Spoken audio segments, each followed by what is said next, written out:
Again, thank you everyone for attending the City of Malibu's new Evacuation Zones seminar. This is the 6th of 9 such trainings that we are having as part of the National Preparedness Month. This training is being recorded and will be available online later. On this seminar, we have Assistant Fire Chief Drew Smith from LA County Fire, Megan Kerr from LA County Fire, who's our liaison, Fire Safety Liaison Jerry Vandermeulen, and Public Safety Manager Sue Twinye. Again, this is Sarah Kaplan. Thank you for attending, and please have pen and paper ready to write down any questions for when the chat function is on at the end. With that, take us away. All right, good evening, everybody, and thank you for joining us tonight so we can roll out and introduce the new evacuation zones that have been developed for mass evacuations. And just to do a little background on the evacuations in general, post-Woolsey, the Disaster Council gave direction that the evacuation plan needed to be updated. We needed some work on it, and part of that would be the creation of the evacuation zones. So certainly the city plays a large role in that, but there are numerous other players that we would not be able to enact a mass evacuation without a lot of these players and stakeholders. So in the meetings that we had, they were fairly large meetings with 40 to 50 folks from various different departments, and I'll just read off a few of them. So obviously the City of Malibu, LA County Sheriff's Department, since they're our local law enforcement agency, LA County Fire Department, Caltrans, because we're dealing with a state highway, and likewise CHP, state parks, fed parks, beaches and harbors. And then if you think about if we evacuate to the east, we're going through the cities first of Los Angeles, then Santa Monica, and then Los Angeles again. So we had to engage LAPD, Santa Monica PD. If we evacuate to the west, we're going into Ventura County. So Ventura County Sheriff's Department was a part of that, as well as county roads. So you can see there's a lot of people that are involved in this. And again, it's the city's function to bring them all to the table and bring them together and start the conversation and talk and come up with solutions. And so that's what we've been doing. So as a result of those meetings, several work groups were formed in different disciplines, and they all came back to the table with different recommendations and ideas. So that's all just part of all this evacuation planning that went on, not just the evacuation zones. So as a result of all that work, we did have some exercises. The last one we did, unfortunately, just like tonight, had to be a virtual exercise, and that was on August 6th. So part of all this planning was we started getting the zone maps made up and the zones identified using a GIS contractor. So this virtual exercise that we did on August 6th gave us an opportunity to roll out those zone maps, and in this scenario that they were using, they were able to use those evacuation zones, found out that they worked really good. So that kind of springboarded into getting them out and let everybody know what we're doing with those.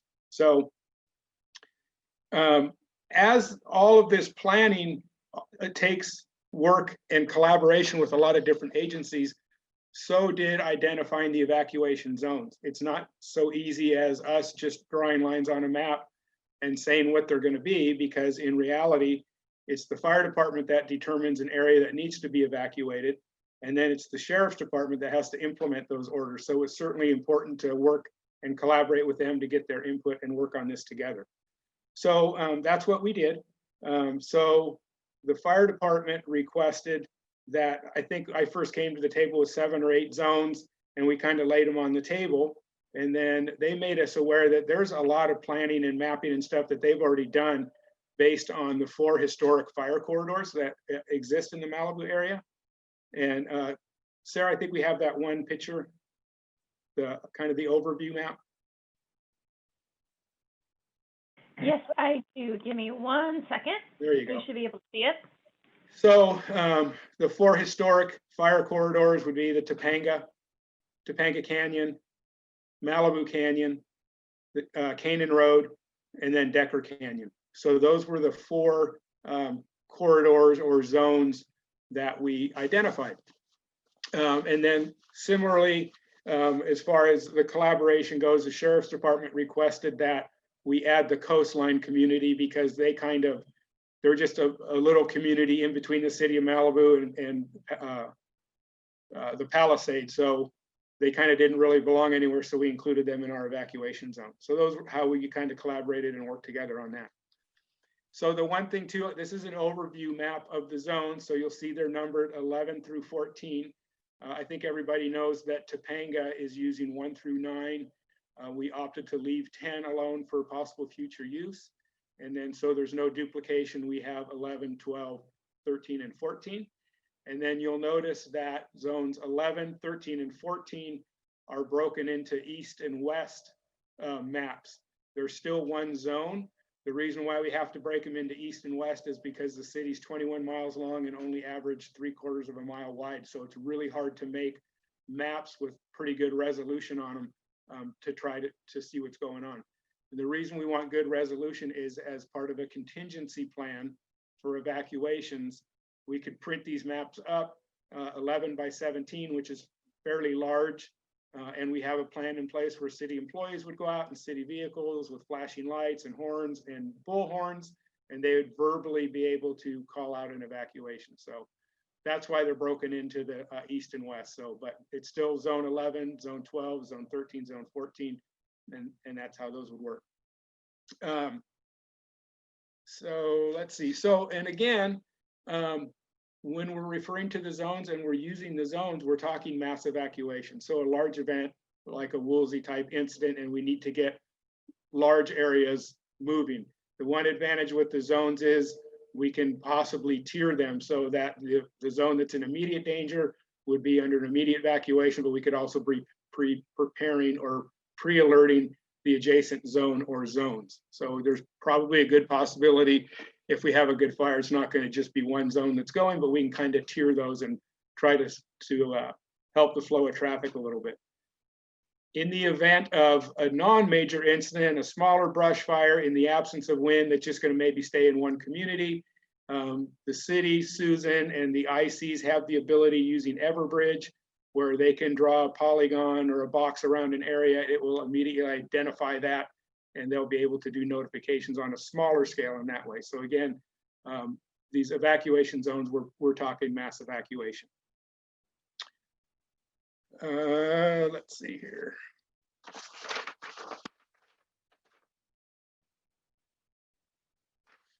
All right. So let's talk about the approximate zone boundaries. So Sarah, we can go to zone 11. So one thing with the zones, obviously there's borders to them. So if you reside right smack in the middle of a zone, it's pretty easy to identify where you are. If you're near the borders, there is a little bit of overlap between the two areas, so it can get a little more complicated, but we do have a way to help you with that as well. So evacuation zone 11, the approximate boundaries are Shuren Road to the north and the beach to the south, Carbon Mesa Road to the west, and West Coastline Drive to the east. So right now we're just looking at the east map.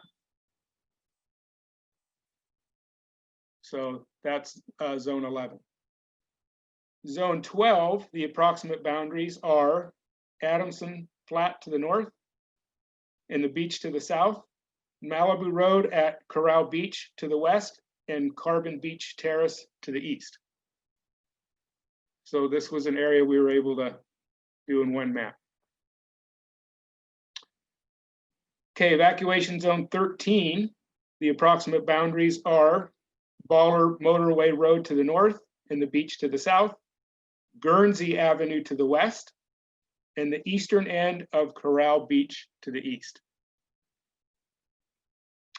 And then the last one, zone 14, the approximate boundaries are the intersection of Decker Canyon Road and Encinal Canyon Road to the north, the beach to the south, county line to the west, and Paseo Canyon to the east. So you can see in a couple of cases, we went up pretty far north. The one example is going all the way up Las Flores and Rambla Pacifico because there's a constant string of residences there. And it's just kind of hard to draw a hard line in the sand at the city. So we went all the way up there to the Seaview Estates and included those.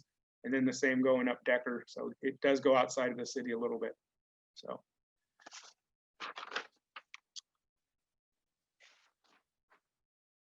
Okay, so we mentioned if you reside right squarely in the middle of one of these zones, it's pretty easy to identify.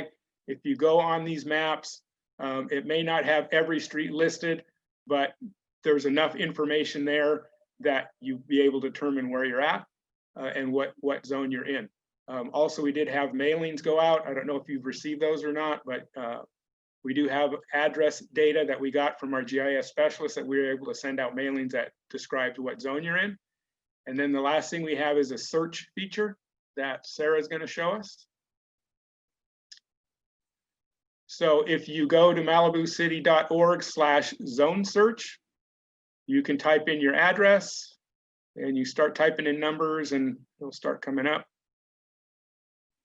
So we're doing Stewart Ranch Road here. So then you get this Google map with a pin drop and it shows what zone you're in. And then you can download the map. So one thing we did discover, and this is not going to affect the zone boundaries at all, but we did discover that the data and the map data that our GIS specialist was using is a little bit old. And so there's some street names. The one that was brought to our attention was Butts Terrace, which is now Murphy Way, DeButts Terrace. So we know that the data is a little bit old and we're working on updating that through LA County Fire to get the most updated stuff that they use for the 911 system. So consequently, when you go on this site in the future and you look at the maps, the visual of the map may change a little bit, but the actual zones are not going to change just as we update stuff and get more up-to-date data. The look of it may change, but the boundaries of the zones will be the same. So, so that's kind of all we have as far as introducing these, barring the questions that come up. But the only other thing that I wanted to mention is this is only half the equation. We have these zones now, so everybody has to figure out what zone they're in, whether you got that mailing, whether you do the search function or you look at the maps. But then the other side of that is it doesn't do you any good if your zone is getting evacuated and you're not signed up for alerts. So we really, really strongly encourage you to sign up for alerts. The disaster notifications on the city website, you can do that. There's also emergency alerts you can get, and then Alert LA County. So you can sign up for multiple systems, and then that way you're sure to get that information when these mass evacuations do happen. So, so then I'll save this because I think Susan has something to add too. One thing on evacuation terminology. One thing that happens when we have large incidents like Woolsey, you have a lot of mutual aid responders, not only from fire, but also from law enforcement, and they may use different terminology in different parts of the state. So Cal OES, who kind of generally oversees all emergency stuff in the state for both law enforcement and fire, they put together a working group and they came up with some standard terminology that's going to be used statewide, so there shouldn't be any confusion, and assisting agencies aren't going to be using something different. So the new terminology is evacuation order, which means there's an immediate threat to life. It's a lawful order to leave now. The area is lawfully closed to public access. That's an evacuation order, so that's the highest level that there is. So that would be an area, if a zone needs immediate evacuation, they would be under evacuation order. So then quite possibly an adjacent zone would get an evacuation warning, so that becomes preparatory for them. And that is, there is a potential threat to life and or property, those who require additional time to evacuate, and those with pets and livestock should leave now.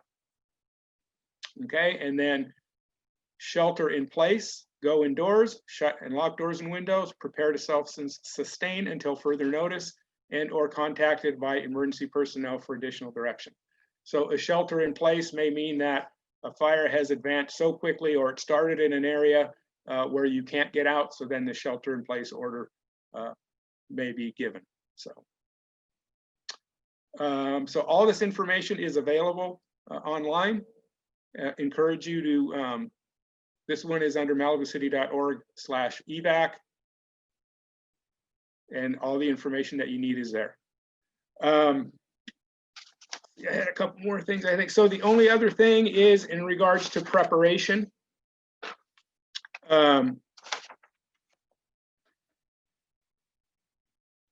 So we just had a potential red flag condition a couple weeks ago. In the end, it didn't really materialize, but we did know 24 to 48 hours in advance that this red flag condition was coming due to the work of the National Weather Service and all the planning and coordinating they do with the local fire agencies. So we were putting out information, fire department was putting out information, all the local news stations were putting out information. So I would just encourage you that when you start hearing that stuff, because it's the winds, it's the Santa Ana winds, fire weather watches, red flag conditions that really are what trigger our big fires. So that gives you 24 to 48 hours, to really think about it, and it should trigger action on your part. Is your go bag ready? When you park your car at night, you probably want to have fuel in there because it might be a little while before you can get some again. So you might want to make sure you have plenty of fuel in your car that you can go. You can do things like store your patio furniture cushions indoors, because those are things that can catch on fire and lead to your house burning. So just extra plans for those needing assistance. And I think Susan's going to go into this a little bit more. But that's what I got. I would just really, really strongly encourage you, when you start hearing that stuff, that it just spurs you to action and you start getting ready. Susan, I think you had some stuff you wanted to add. Yeah, thank you, Jerry. You covered all the main stuff. I think what I really want to emphasize is some of what Jerry has already said, but I think this year, I think like a lot of people, we're very nervous with looking at what's happening up north, knowing that the eastern end of our town is very vulnerable. There hasn't been a large fire there in decades. So with each fire season, we're more and more on edge. And with these fire warnings and orders, as we all know, you might not get the messages because we might lose power, or you may not have cell service. So it's really important that, as Jerry was saying, is keeping your situational awareness really good. And I personally would advise anybody who's going to have trouble evacuating, or either because they don't drive or because they have large animals and they need someone to come help them with trailers, that as soon as we get into a super critical fire weather event, don't wait for a warning or an order. I personally, if it were me or my family member, I would just have them come over. I live on the other side of the hill. I would have them just come stay with me for a few days until the weather passes. And I think people need to start considering this, almost like hurricanes. You see the hurricane coming, it's a known event. These extreme fire weather, potential fire weather events, we see them. I mean, during Woolsey, we all saw it. We knew that it was critical fire weather. It wasn't a surprise that fires started. So they're in some respects a known event. So for anybody who's going to need extra time or someone to come get them or help with large animals, you may want to think about taking action before there's any fire even. Because just think, if a fire starts and they have a warning, that fire can move very quickly, and within a couple hours it can turn into an order, and then there could be road closures. So if you require somebody to come into Malibu from outside, it's possible that they won't be able to get in time. So you need to really consider that. So I really, really strongly encourage everybody to think long and hard about your personal situation and what's going to be the safest strategy to deal with getting through fire season safely. The other thing I would add on, like when you're getting ready to go, that's always very helpful, is to take pictures of everything in your home that you can possibly think of right there, date stamp, time stamp. So if you have to deal with insurance, there's no question about the condition of your home. or anything like that. It's very helpful to have those pictures. So if you haven't taken recent pictures of your home, everything, all the property that you would want to rebuild or somehow, you know, work with insurance to, you know, deal with, take those pictures as soon as you can, date and time stamp, super important.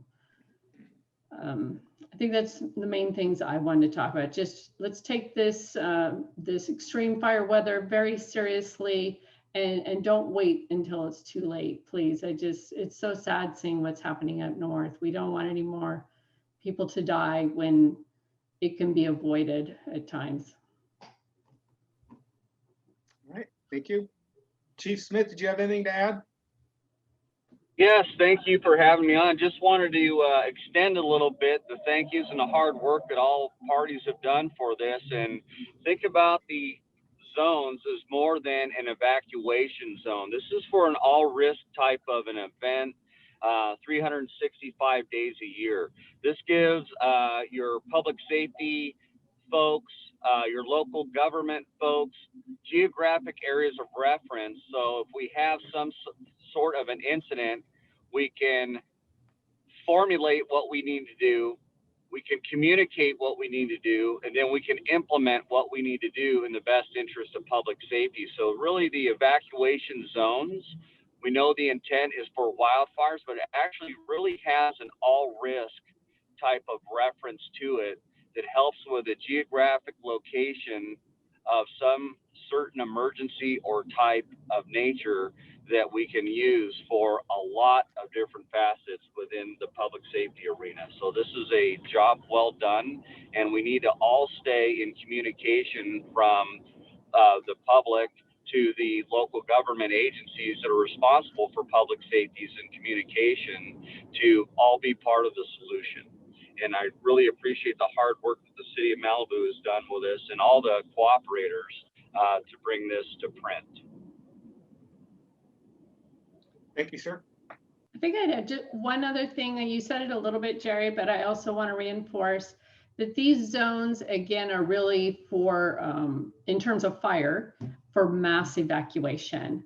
We could have smaller fires where we don't use the zones, where we're just defining a specific area. So that would be for a fire that we consider would be impacting a more limited area. So the zones are really for when we believe, or the fire department believes, that a larger area could be impacted. So it's more of a mass evacuation. So just keep that in mind if we have, you know, fires, because we do have fires from time to time. We've already had several this year, but they don't trigger the use of zones. They don't trigger mass evacuations. So just keep that in mind, that that's when the zones would be used. Very good. Sarah, do we have any questions?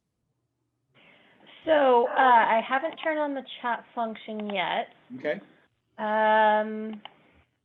So to all of our attendees, the chat function is now turned on. If you have any questions, please enter them in the chat screen, and I will read them on your behalf. So everyone should be able to enter those in now.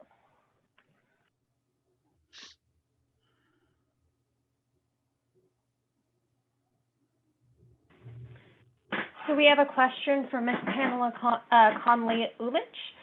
What about people like me who are not evacuating? And then it looks like there's a follow-up statement. Should we register next of kin with the city? So I'm not quite sure what you're asking as far as notification, so that other people know that you're under evacuation order. Yeah, I don't believe that the city is not going to register anybody for their next of kin. That's probably something that if that is your plan, you need to let your family members know that that is your plan. She says, Ms. Ulich says that she's not going to evacuate. So I think she's asking what people who are not going to evacuate should do. Have 3 weeks of supplies. Yeah. Yeah, be prepared. I mean, that's a difficult thing for us to address because, you know, both the city and the fire department endorse and promote the Ready, Set, Go program. And we can't ever guarantee anybody's safety, but I think that the best we can do is hope that everybody prepares their house through defensible space, harden their home against embers, and then button it up and leave. So that is an individual decision that you are making, and you know, definitely want to provide for your safety as much as you can. Have your home prepared, and yeah, be prepared with food and water, necessary medications, anything that you might need. We have another question from Andrew Wayman. If we need to evacuate quickly, where do we go? Susan, do you want to address that? I can address that. Obviously, it's going to depend on where the fire is coming from. But I think it's safe to assume that if we, you know, our next potential large fire is going to be coming from the east, Topanga area on the other side hill over there.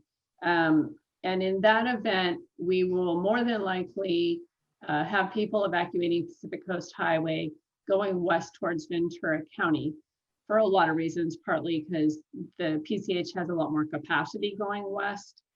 And then you could also use Canaan to get out in addition to PCH once you get down that far. But again, it all depends on the fire and where it is and how wide it is. And so I can't say for sure, but definitely depending on where you live, you're going to need to figure out your best route down to Pacific Coast Highway. And once you get there, you'll be directed east or west based on what's appropriate, unless you live in an area where it's better for you to go out the back way. So again, I mean, most people who live in the city of Malibu, the strategy should be to get Pacific Coast Highway. But I do know there's probably some people on this call who may live further out into the Santa Monica Mountains. So everybody has to look at their area. It's part of your personal preparedness responsibility to look at where you live. Where do you, where are the fires possibly coming from? And what's the best route for you in different situations? There's just too many variables for us to be able to say what everybody's best route's gonna be. But generally speaking, it's going to be coming, you know, exiting to Pacific Coast Highway and then being directed either east or west. We have a question from Kathy Morris. Can you speak to the Dolphin Emergency Access Decal, and are they available? Yes. So the Dolphin Decal is available from the city of Malibu, and even during our COVID operations, it is available, but we're doing it by mail. And I think Sarah's going to look it up so you could see what it looks like on the website, so you get the form. What the Dolphin Decal does is it assists you and law enforcement when there is a resident-only closure. It won't help you with a hard closure or what they call, I forgot, they changed the names of the closures too. Maybe Drew can help remind me what those are, but there's it's a hard closure, soft closure, and a residence-only closure. And a resident-only closure, yeah. So, which is a new category. It used to be soft closures, sometimes included residents, but now soft closures are for emergency personnel and critical utilities who are fixing things. So in a resident-only closure, the Dolphin sticker will help you to get into the areas more quickly and will help law enforcement at those closures to recognize Malibu residents by seeing the Dolphin sticker. We have a question from John Bishop. Is there a service which gives consultation for fire risk for properties such as a ranch? That will be Jerry. Yeah, so you can go to malibucity.org/fire safety, and that would kind of fall along the lines of the home ignition zone assessments that we do. I assume that you are already under the fire department's defensible space brush clearance program, but in addition to that, hardening your home against embers, you know, through sometimes construction features or such as vents or just different things like that can certainly help prepare. So I'm happy to come out and do that. And actually tomorrow evening at 6 o'clock, we're doing a program on home ignition assessment. So we'll be talking a little bit more about that in detail. Which I know that somebody has a question that's sold out tomorrow night. And I believe, Sarah, you can expand the number of reservations on that, correct? Correct. I will be doing that after this seminar is over. Great. So we have a question from Sherry regarding the home inventory. I have been advised in advance of any emergency to video the entire home inside and out with narration. Okay, is there a question? That's great advice. Oh, sorry. And then we have a two-part question from Jeff Tetrazik. I'm sorry if I butchered your last name. The evacuation route for each region is not clear. Only the region boundaries. Will you be providing a plan for the evacuation? If so, when? That goes back to my statement before. It's literally impossible to come up with an evacuation plan in advance of every situation. So based on the fire, excuse me, where it is, how it's progressing, and if there are other fires in the region, such as what happened in Woolsey, we had the Hill Fire going simultaneously. At that point, once Fire Incident Command has determined that area needs to be evacuated, then working with law enforcement, they will look at the roads that are available and then direct traffic appropriately at that time. And honestly, that's the best we can do because there's no way to predict all the different conditions that could be present during an evacuation. This question is from Patrick Kinsella. If all the traffic signals are out due to a power outage, should we expect traffic control at all PCH intersections? Yes, we have purchased 20 backup generators. We've been working with Caltrans to do two things. To have a switch install, which I think is complete, and I think they tested it last month, so that you can put the generator there at the light, flip a switch, and it'll convert over to the generator power. They ran a test last month, I believe, worked well. The last part of this is to have the generators permanently installed there, but that's a little more work because you have to put them into cages to keep them secure. We can't just leave generators sitting on the roadway, you know, loosely. People, they may disappear. So I would be happy to find out the current status of that, but we do currently have the capability to bring generators out to signals right now. From Scott Jacobs, will there ever be escorts to evacuees or for evacuees, I imagine? You know, I can't really, I don't have an answer to that question. There could be situations where it's possible, but it's not going to be my call. I can't really answer that question, but I'd be happy to look into that.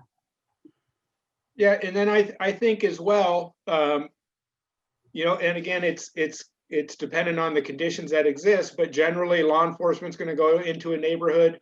They don't have the ability, and you just don't have enough people to escort everybody individually out, but kind of in the form of an escort. I mentioned earlier, may even have city employees, and if they're in your neighborhood telling you to get out, follow them right back out because they're going to be leaving as well. It's not going to be safe for them. So that's probably the closest we're going to have to escorts, I would say, coming out.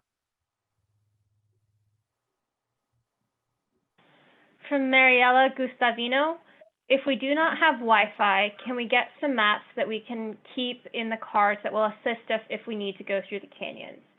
Actually, Mariella, I'm not super familiar with Apple Maps, but Google Maps has a function where you can download a specified map area for offline use. So for example, if you wanted to download the Santa Monica Mountains area for offline use on Google Maps, that could be a potential tool in your belt.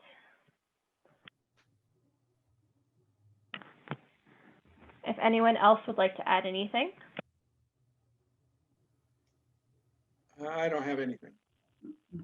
Okay, from Hans Davey, will PCH be one way for evacuations to avoid congestion like the Woolsey Fire situation? Not entirely. From discussions with CHP and just all concerned with that, it takes a very long time and a lot of logistical support to make that happen. But that being said, it is possible that we could borrow a lane to widen the, people leaving. In our evacuation plan, I believe it does show some strategies for that. But in speaking with the traffic control professionals, they find that to implement the contraflow, it takes too long to do it safely. You would have evacuated already in traffic by the time they get that into place. As you saw in Woolsey, it took a very long time to make that happen. And fortunately, if for evacuating to the west, it should move a lot more quickly. And it would have been better during Woolsey if it had not been for the hill fire that was complicating things. From Ms. Ulich again, why not make Zuma Beach parking lot a designated evacuation area for zones 13 and or 14? It already is. In fact, I'm renewing our permit with them. This week I was working on that, and we're working on getting supply station there. We've had a permit with Beaches and Harbors to use Zuma as a temporary evacuation site for quite a long time. And it was used during Woolsey. And Red Cross recently also identified it as what they call a temporary evacuation point, because during the because of COVID, they can't do sheltering the way they used to. So now they need temporary evacuation points. And that's really for people who don't have anywhere to go. You can go there. The Red Cross can then assess who's going to need sheltering. And nowadays they're doing more hotels as much as they can to avoid having to put a lot of people into a shelter together where COVID will be a big concern. So the Red Cross is on board for using it. We're on board. Beaches and Harbors is on board. And right now, we just put in a request to the head of Beaches and Harbors to put a supply bin there and stock it with the stuff that we'll need. Right now, we do have emergency supplies down that way, both at Point Doom and at Trancas, but we would prefer to have one in the parking lot so that we don't have to utilize volunteers' time and efforts in transporting stuff. It'd be much better to have it right there at the beach.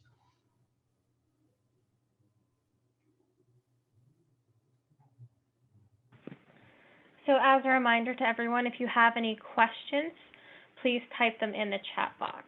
So from Varden Vashit, what is the designated evacuation areas and bin for Zone 11?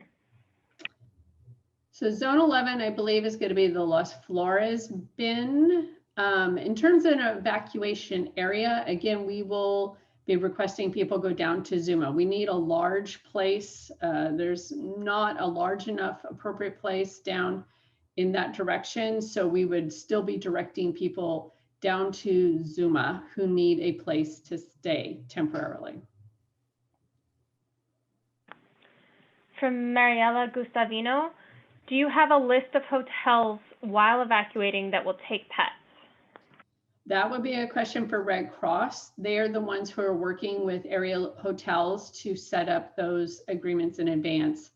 So I don't have that information, unfortunately, but we can find out.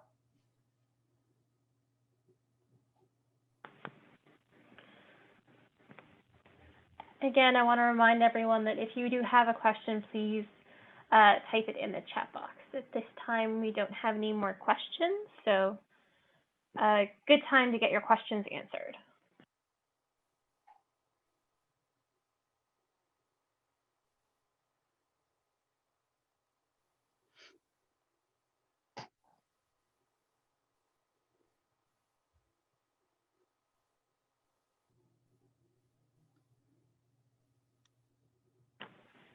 I don't know if anybody's typing. I think people are typing in. I did see someone had their hand up in the participant function. At this time, we are just going to ask that participants type in the questions they have. We won't be unmuting anybody.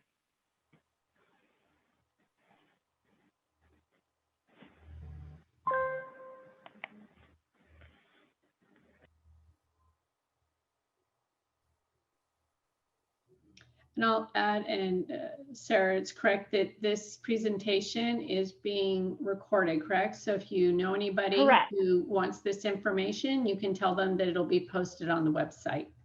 Correct. This session is being recorded. This and the other recorded presentations will be posted on malibucity.org/prep, PREP month. From Albert Chang, any discussion with the Getty Villa impact on neighborhood? You know, not specifically recently. We do, we're in communication regularly, you know, a couple times a year. I'll get a call from them and they do attend meetings occasionally, but nothing really specific to talk about the impact of the neighborhood. From Scott Jacobs, where do we go to get the Dolphin Decal application? So you will actually go to the malibucity.org webpage where you see right here, if you type in Dolphin Decal, it will take you to the search page. You can click on that first link and it will take you to the Dolphin Decal Access Program webpage. From there, just scroll down to the bottom, fill out the application and mail it in. From M. Burlin, I'm sorry if I butchered your last name. How will you communicate with the community when the power is out? That's a great question, and I'm glad you brought that up. That was definitely a huge problem during Woolsey, and we anticipate that to be a problem in future fires. So since that time, we've worked with the Malibu Cert team to construct, I think, 6 or 7 what we call, well, they're sandwich boards, basically just big wooden sandwich boards that we can post in natural gathering areas, grocery stores, parking lots, anywhere where people are naturally going for information or supplies. We can post it there and we can send runners out with daily updates that we can post on the sandwich board. And they're pretty large, and you know, we can even make an area available for the community if you're trying to find somebody. We had one of these that kind of sprung up spontaneously during Woolsey in the Zuma Beach parking lot, and it worked out really well. People posted the map of the fire and some other information. So we plan to expand on that idea, and we've already practiced doing it. We did it on a small scale during COVID. We were not using the actual sandwich boards, but posting information at grocery stores. And it is one way that we can try to get information out there. And we also do have the capability, if needed, we can send our staff out in cars with bullhorns, and our bullhorns have sirens. So the idea would be that you could go to a neighborhood, do the siren, wait for people to step out of their house, and then with the loudspeaker, you can communicate with people. So that's another way. It's not going to reach as many people as quickly, but we're trying all the time to think of ways, and we kind of have to think old school. How did they do it before, you know, all these, you know, internet and, you know, phone notification systems? And the old way was sandwich boards, just posting information at the post office or the grocery store. So going back to that strategy is one way that we'll be doing that. In addition to radio, don't forget radio.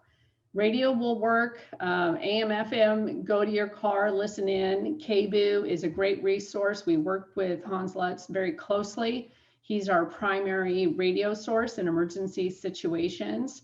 And to complement that, we're trying to see if we can get our old AM station working as well to also provide information. But KBOO is the primary. Also, we've expanded our ability to use handheld radio. So it is possible that we could have our CERT team and other people out in the community with handhelds at key locations where, and they would have vests on, and that you can talk to them and they can radio into the city to get information. So we could, there are different ways we can do it, kind of going old school. From Varden Vashit, SpaceX Starlink satellite is now being beta tested. Is the city of Malibu able to participate in their beta test for connectivity? I'm sorry, say that again. I'm reading it. SpaceX Starlink. So No, I no, think Mr. Vashit is asking if we're aware of SpaceX Starlink testing connectivity. I'm not quite familiar with it myself. Yeah, it looks like something to look into in the future. It certainly sounds like the future. Thank you, Varden. We'll look into that. We have a whole team of the Malibu Cert team. They are our communications go-to, and they love looking into this stuff. So thank you. From Scott Dietrich, the problem with folks on the eastern end of Malibu going all the way to Zuma is that they will not be able to return their homes because of roadblocks, perhaps for several weeks. Please comment. I don't know. Zuma is just being used as a temporary evacuation point. So these are people who are evacuating. So just like any evacuation, it is entirely possible that you're not getting back in where the evacuation order is. So whether you're at the Zuma parking lot or in Ventura County or somewhere else, it's going to be the same issue. The whole idea of using Zuma is it is a place in town where we can temporarily assist people while we look for longer term solutions for people who have evacuated. From Andrew Wayman, what is the frequency for KBUU? And I believe that is 99.1, correct? I don't know. I'll look real quick. Oh, shoot. I should know that by heart. It's like 91. I'm pretty sure it's 99.1. Yeah, 99.1. Yeah, 99.1. Yeah. Yes. And again, if you guys have any questions, please type them in the chat box. Right now, I think people are typing. Yes, I'll call up Marshall Thompson is asking that we endorse the value of CERT training. For anybody who hasn't done community emergency response training is really great. And of course, right now, it's very challenging during COVID. We're in the middle of a CERT class and it got interrupted and canceled because of the pandemic. And I don't know, Sarah, I know that the state is working on a virtual CERT training program, and maybe that's something we'll be able to roll out, you know, sooner than when we can all meet in person again. Do you have information on that? Yeah, so the city is working on the state is working in conjunction with a online CERT training. Right now, the state office, actually I think it's the State Governor's Office of Volunteers, is working to get a website that directs links for people up and running. I do plan to have that up on the CERT webpage as soon as that's up and running, but it's actually quite cool. If you guys are interested in beta testing, you can go to the University of Utah's, just type into Google, University of Utah CERT, C-E-R-T online program. It's free. It's about 12 hours of training, depending on how fast you read. And they've got some cool virtual reality simulators for some of the hands-on portion.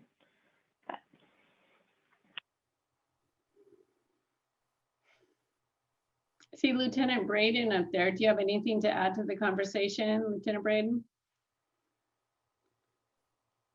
Oh, I can't hear you. Now I can.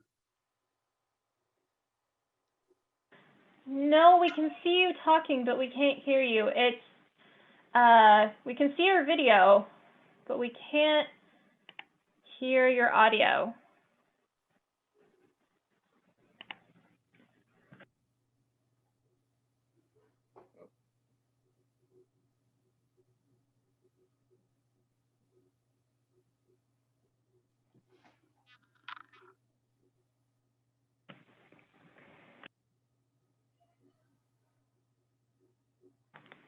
From Miss Susan Tellum, while Lieutenant Braden is problem-solving technology.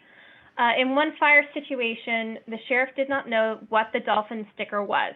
Many non-Malibu firefighters will have the same reaction. Do you think these will work? It has not in the past. Yeah, I totally understand that situation. There's always a risk of that because whenever we're in a large event, we do get a lot of people from outside the area.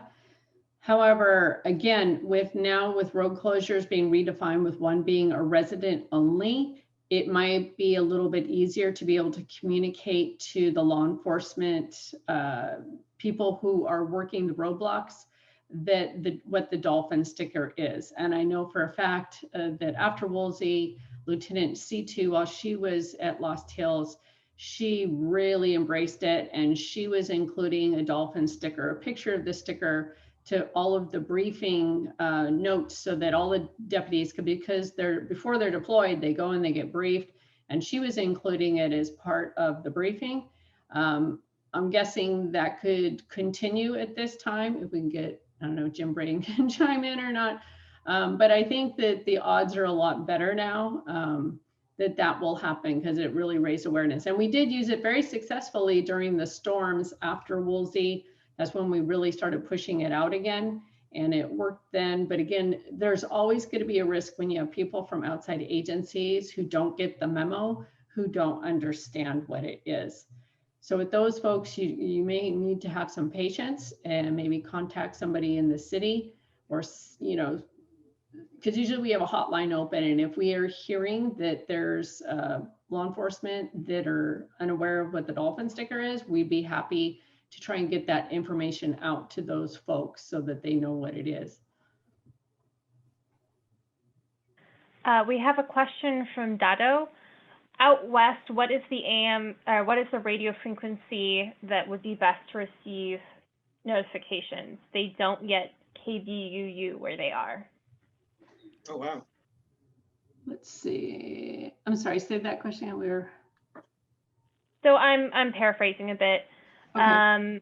They are out of signal to the west, and they're asking what is the best radio station to get those alerts and PSAs, since they do not get access to KBUU, or they don't have. If you can't get access to KBUU, then what is available right now is KNX. We work with KNX regularly. I mean, they were, you know, we were doing interviews with them all the time. So they play a lot of information that comes from us. Also, as we are now testing the AM, it's kind of a traveler's information station. We now have 2 different frequencies that kind of will hopefully serve different parts of PCH. We're still in the very, you know, we're in the testing phase, and we're really hoping maybe that will help fill in some of the gaps on Pacific Coast Highway at the western end. The eastern end. But in the meantime, KNX definitely carries a lot of our information that we put out.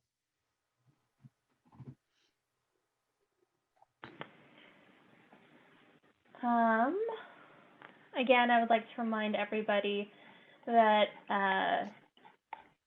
please type in your questions in the chat box. Right now, we're in a bit of a lull.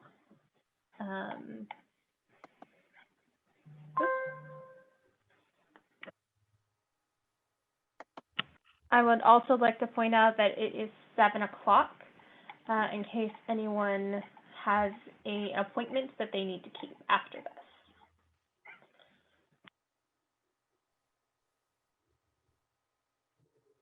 So is that it? Any more typing?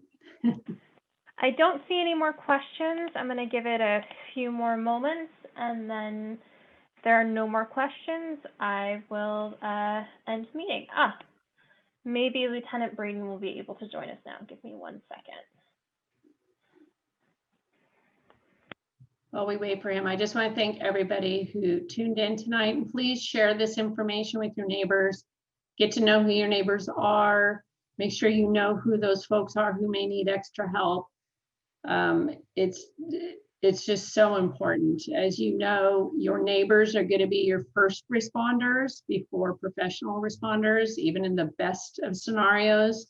even in the scenarios when we have all the firemen in the world, your neighbors are still your first responders.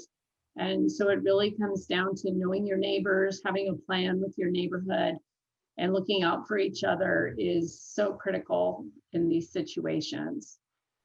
And especially, you know, when we're getting into the, you know, red flag season and we have an evening, if it's, you're going to bed and it's pretty scary outside with red flag winds blowing, you know, you may want to come up with a system with your neighbors where people maybe take shifts staying up and just kind of keeping an eye on things and having a phone tree or something, you know, whatever you can do, kind of like neighborhood watch style. But for fires, you know, we all just have to do whatever we can to stay safe. And I encourage everybody, and feel free to reach out to Sarah, Jerry, and myself. We're happy to answer questions, help you out, talk over ideas, anything. We're there for you. So we have a couple more questions. First from Jason Bishop. I have volunteers that work at the ranch. What is the possibility of them being able to get the Dolphin Decal if we need to evacuate? You can have employees sign up for the Dolphin Decal. You just need to have them provide proof of employee relation to your ranch when filling out that application. From Susan Gregory, will a transcript of the presentations and answers to the questions be available to read, especially those who have missed part of this meeting? Unfortunately, Ms. Gregory, there will not be a transcript available. However, this presentation is being recorded, so you can come back and watch it at any time.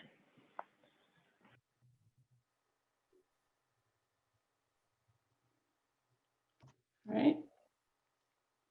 I think that's it. I do think that's it. I'm going to put myself on mute and try one thing to see if I can get a hold of Lieutenant Braden. 1 second.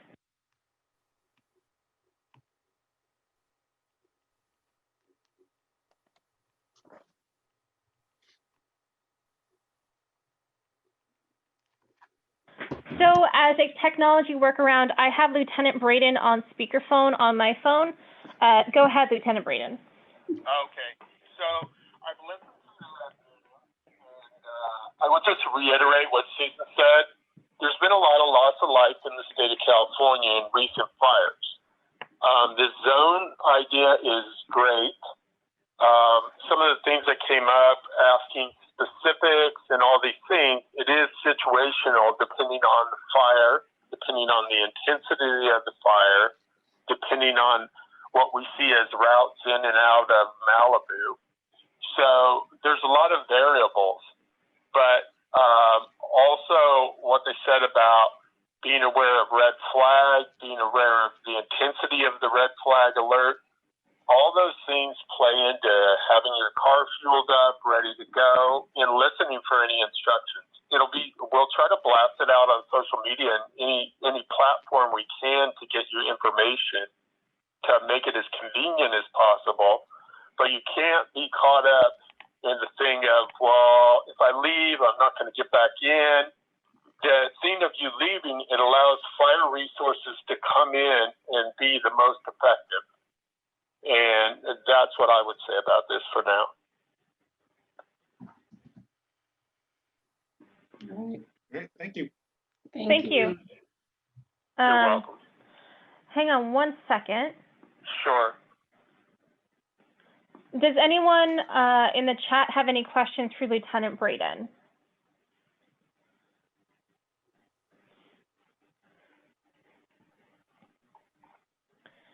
Okay, it looks like there are no questions for you, Lieutenant. Thank you again for attending and for your patience while we figured out this technology workaround. Oh, not a problem.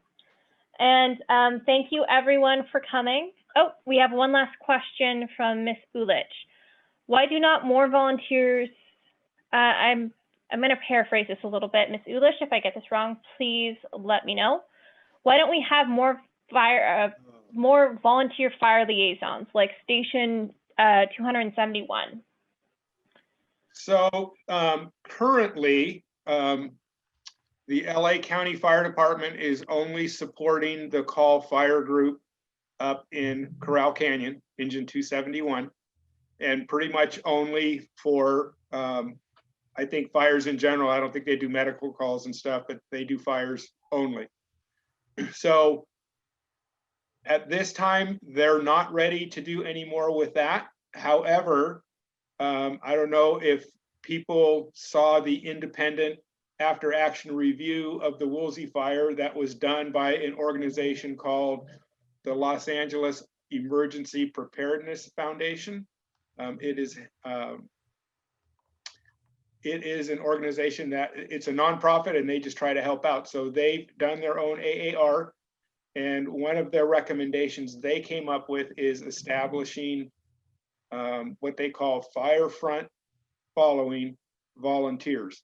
And what fire front following indicates is that you get people out, you retreat to an area of safety, like maybe the Zuma Beach parking lot, and then after the fire front passes through, you try to get people in as quickly and safely as you can, people that have received some training, that have some gear and have some equipment to go in and take care of any residual fire that's left.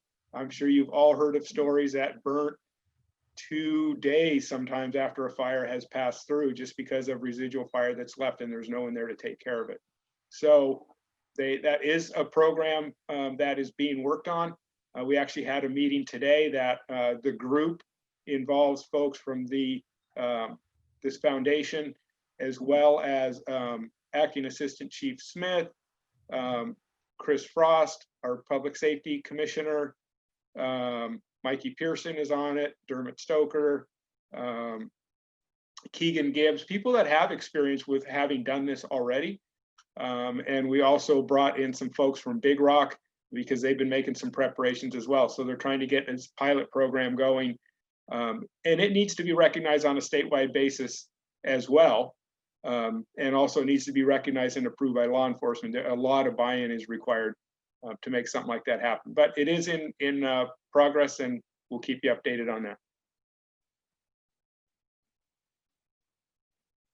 So we have a few follow-up questions from Ms. Ulich.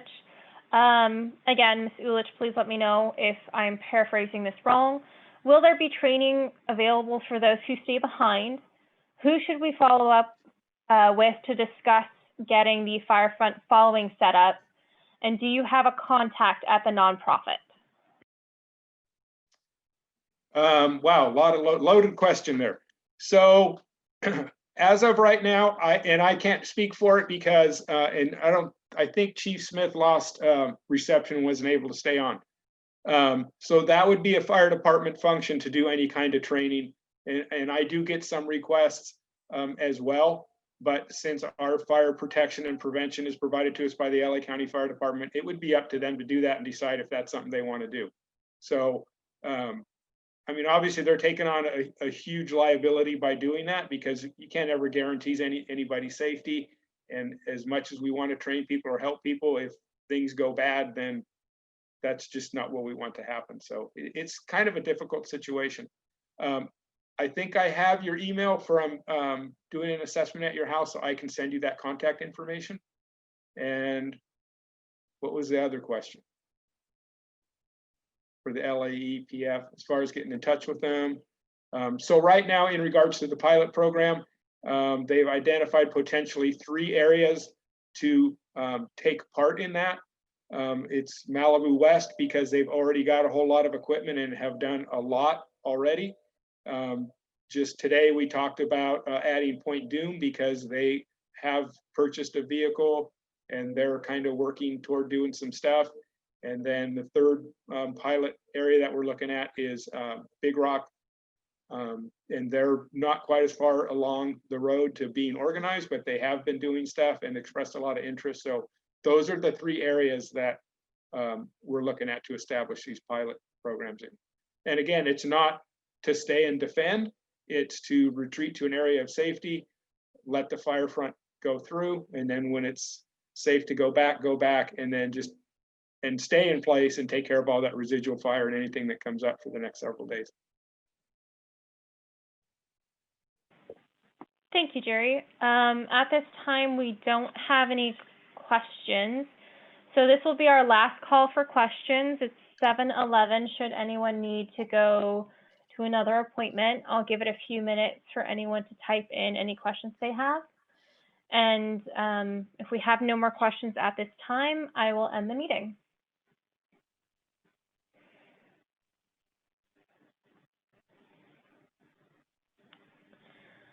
So again, I would like to thank Jerry Vandermeulen, our public fire safety liaison, Lieutenant Jim Braden from the Los Angeles Sheriff's Department, and Public Safety Special Manager, excuse me, Ms. Susan Duenas for attending. Thank you everyone for attending. This recording will be put on the website.